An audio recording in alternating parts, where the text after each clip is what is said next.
ஏங்க ஒரு நிமிஷம். எனக்கு டைம் ஆகுது, நான் கிளம்பணும். தாராளமா போங்க. ஆனா நீங்க இப்படி பண்ணிருக்க கூடாதுங்க. ஏங்க உங்க மேல எவ்வளவு நம்பிக்கை வச்சிருந்தா உங்க தங்கச்சியை பத்தி உங்ககிட்ட தைரியமா சொல்லியிருப்பேன். அதை அப்படியே எடுத்துட்டு போய் உங்க தங்கச்சி கிட்ட சொல்லியிருக்கீங்க. உங்களை ரொம்ப சாஃப்டான பொண்ணு நினைச்சேங்க. ஆனா இப்படி போட்டு கொடுக்குற பொண்ணுன்னு கொஞ்சம் நினைச்சு பார்க்கலங்க. பொண்ணாங்க அவ. உங்க தங்கச்சி தான் சொல்றேன், சத்தியமா சொல்றேங்க. அவெல்லாம் பயங்கரமான குடிகாரனுக்கு வாக்கப்பட்டு டெய்லி அடி மிதின்னு வாங்கல. என் பேரைய மாத்தி வச்சுக்கிறேன். என்னது?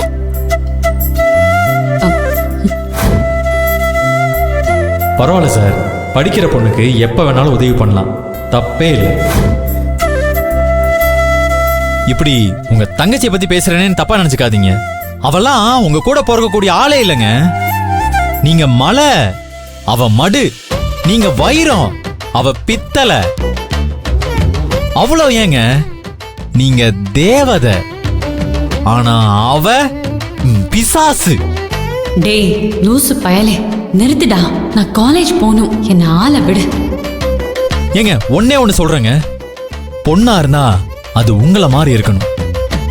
அது எப்படிங்க உங்க அம்மா வயித்துல நீங்களும் பிறந்திருக்கீங்க, உங்க தங்கச்சி மாதிரி மோசமான பொண்ணு பிறக்க முடியும்? சத்தியமா சொல்றேங்க, எனக்காக தீ மிதிச்ச அந்த பொண்ணு யாருங்கிறத நான் கண்டுபிடிச்சே தீருவேன். ஆனா உங்க தங்கச்சி மாதிரி ஒரு பொண்ணோட மனச சுத்தமா கொஞ்சம் கூட புரிஞ்சுக்கவே முடியலங்க. ஆனா ஒண்ணு மட்டும் உறுதியா சொல்லிக்கிறேன், ஒரு நாள் உங்க தங்கச்சிய இதே இடத்துல வச்சு அவ கண்ணத்துல பலார் பலார்னு அறையில என் பேரு சரவணன்.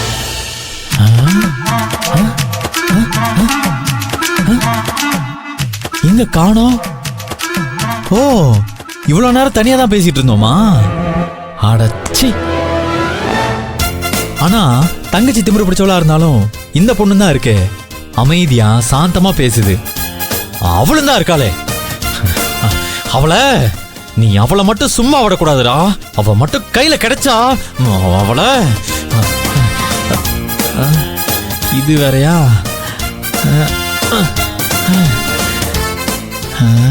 நல்ல வேலை யாரும் பார்க்கல. எப்பா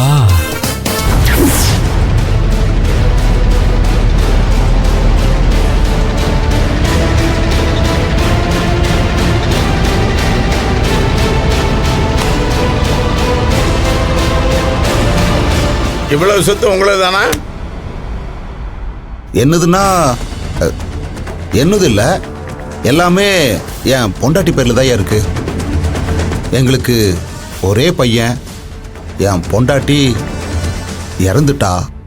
சாகிறதுக்கு முன்னாடி என் பையனுக்கு வர பொண்ணு பேர்ல தான் இந்த சொத்தெல்லாம் போய் சேரணும்னு உயில் எழுதி வச்சிருக்கா. அப்ப உன் வீட்டுல பொண்ணை கொடுத்தா அந்த சொத்து பூரா என் பொண்ணுக்கு தான் வந்து சேரும், அப்படித்தானே?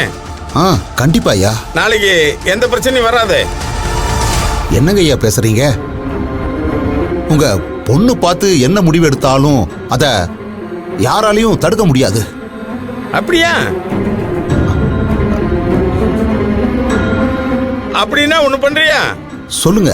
அப்படியே இந்த தெருவுல நேரா போனா ஒரு தண்ணி தொட்டி இருக்கு, அது மேல ஏறி நின்னு பாரு. அதுல ஏறி நின்னு பார்த்தேன்னா ஊர்ல இருக்க பாதி சொத்து ஏன் சொத்து தான் உனக்கு தெரியும். என்ன பெரிய சொத்து, என்ன பெரிய சொத்துங்கிற? என்கிட்ட இல்லாத சொத்தா?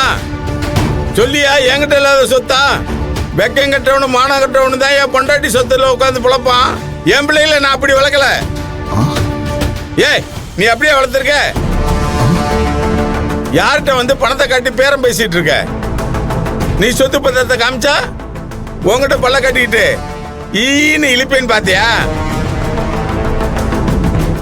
ஏய், நான் கோடு போட்டு வாழ்றவன், கோட்டை விட்டு ஒரு நாளும் தாண்ட மாட்டேன். காசுக்காக மானத்தை வித்து ஈன போல பிழைக்கிறவன் நினைச்சியா? ஐயோ, நான் அப்படியெல்லாம் சொல்லல. உங்களுக்கு நம்பிக்கை வரணுங்கிறதுக்காக. என்ன நம்பிக்கை? என்ன நம்பிக்கை? உன் குடும்பத்தை மாதிரி ஒரு குடும்பத்தை நான் வேற எங்கேயும் பார்த்தது இல்ல. உன் குடும்பத்துக்கு நான் எப்படியா பொண்ணை கொடுப்பேன்? எப்படி பொண்ணு கொடுப்பேன்? ஐயா இங்க பாருங்க, நான் உங்ககிட்ட பொண்ணு கேட்டு வந்திருக்கேன். அதுக்காக மானத்தை விட்டு கொடுக்கணும்னு அவசியம் இல்லை. கொஞ்சம் மரியாதையா பேசுங்க. இல்லைன்னா என்னடா பண்ணுவ? என்ன பண்ணுவ? உனக்கு அவ்வளவுதான் மரியாதை, வெளியே போடா. ஐயா, நான் உங்ககிட்ட மரியாதையா தானே பேசிக்கிட்டு இருக்கேன். நீங்க ஏன் இப்படி பேசுறீங்க? ஓஹோ, உன்னை உள்ள கூட்டு வெத்தலை வாக்கு வச்சு சம்பந்தம் பேசுவேன்னு நினைச்சியோ? இந்த பாரு, ரோட்ல போற பிச்சைக்காரனுக்கு கொடுத்தாலும் கொடுப்பேன், ஆனா உன் குடும்பத்துல என் பிள்ளையை கொடுக்க மாட்டேன். ஏய், உன் சொத்து பத்தெல்லாம் என் காலு தூசிக்கு சம்மண்டா. உன் பட்டாளத்தையே கூப்பிட்டு வந்து நிப்பாட்டு. ஏன் அந்த ஆண்டவனே கூப்பிட்டு வந்து நிப்பாட்டாலும் நான் ஒத்துக்க மாட்டேன். உன் குடும்பத்துல கல்யாணம் பண்ணி கொடுக்கணும்னா என் உசிரே போனாலும் நடக்காது. வா, இந்த இடத்த விட்டு மரியாதை போயிடு. ஐயா, நான் சொல்றது போடாங்கிறேன்ல.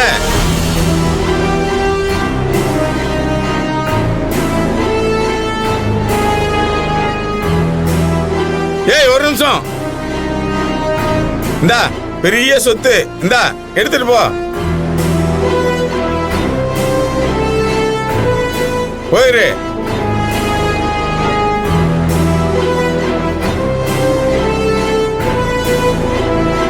இந்தாப்பா, அப்பா, அந்த லோடு அனுப்புற வேலையெல்லாம் போய் பாரு.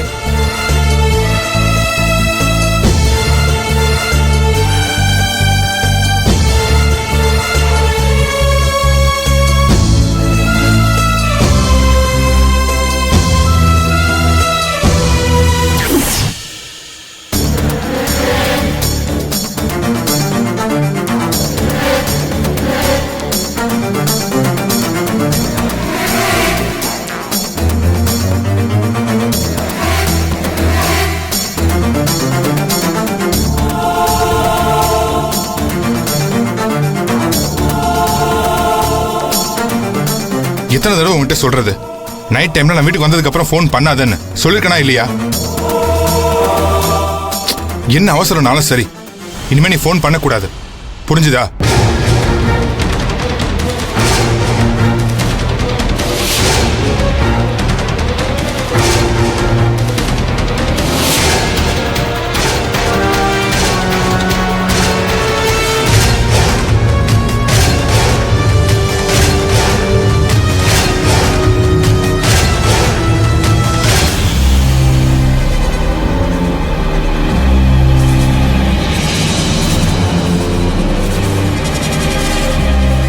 மா, என்னடி சொல்லு.